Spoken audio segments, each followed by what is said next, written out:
Here at LawnDawg, something that we hear all the time from customers is, I want my lawn to look like a golf course. Well, here's a tip, something that every golf course superintendent does religiously, without exception, and that is to aerate and seed. Hi, I'm Bob Mann, Director of Training for LawnDawg. Cultivation of turfgrass is the single most important task that is performed on a golf course, even more important than mowing, because you don't need to mow what isn't growing.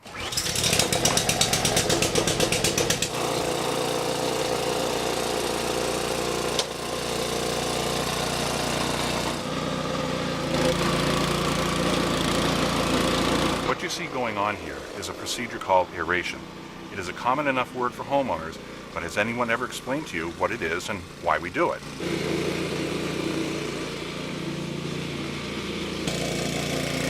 There are many different kinds of aerators. No matter how it moves across the lawn, all aerators have this in common. This is a tine. An aerator is made up of many tines. As you can see, it's metal and has a hollow core. When this point here comes into contact with the soil, it cuts through the thatch into the soil and extracts a core. This is a core. It's made up of three parts. There's the green at the top, which is the lawn. Below that is the thatch layer, which is the intermingled dead and living material. That's about 1/4 of an inch, which is just where we want it. And below that is the soil itself, comprised of mineral. It's comprised of roots. We leave these cores on the surface to decompose on their own. What will happen is the soil will dry and work itself loose from the rest of the core and settle back on the soil surface. A little bit may get back into the aeration hole, but not much, and certainly not at the same level as the compaction is before. The thatch portion of the core is broken up by mowing and either left to decay or sucked up into the grass catcher. So why do we go to all this trouble? The chief reason to aerate is to relieve soil compaction. Let's pretend that this bag of tortilla chips is soil. Each one of the tortilla chips represents an aggregate of soil. Now, if air wants to get down inside the soil, there's all kinds of room in between the aggregates of soil. They have no trouble whatsoever air getting in and air getting out. Water is able to infiltrate easily. That keeps it from running off into the storm drains where it does no one any good. Roots have room to grow. It should be obvious that it would be much easier for a root to penetrate through the open space than through tightly packed earth. Now I want you to imagine you're walking across the lawn.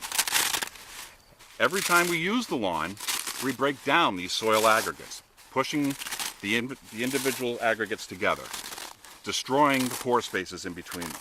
The more the lawn is used, the less pore space there is. And what you're left with is compacted soil. Now aeration is like taking these chips and putting them back inside the tortilla machine and making new chips out of them. When you pull this core out of the ground, you give the surrounding soil a place in which to move. You're reducing the bulk density of the soil, the measurement that we use to determine compaction. Remember, roots need air and roots need water, and aeration is an excellent way to facilitate these needs. Another great benefit of aeration is you create an excellent place for seed germination. That's why we offer seeding with this service. Seed broadcast over the lawn is allowed to fall to the soil surface and into the aeration holes. Especially in the aeration holes, a microclimate is established that is just a little bit cooler, just a little bit more humid, and just a little bit more protected. In a few weeks, you'll be able to inspect these aeration holes and see the germination taking place. Let's talk about germination for a moment. The seed that we use is comprised of 3 different species of turfgrass: ryegrass, fescue, and bluegrass. The ryegrasses are the first to germinate, usually in about a week. Next comes the fescue, which is usually about 2 weeks. Finally, the bluegrasses at about 30 days. That's 30 days out from the day that it's sown. It does take a long time for these plants to develop to maturity, so patience is the watchword. But the reward for all this hard work is definitely worth it. A little bit of aeration and seed on your lawn, and you'll be on your way to having your lawn look like a golf course too.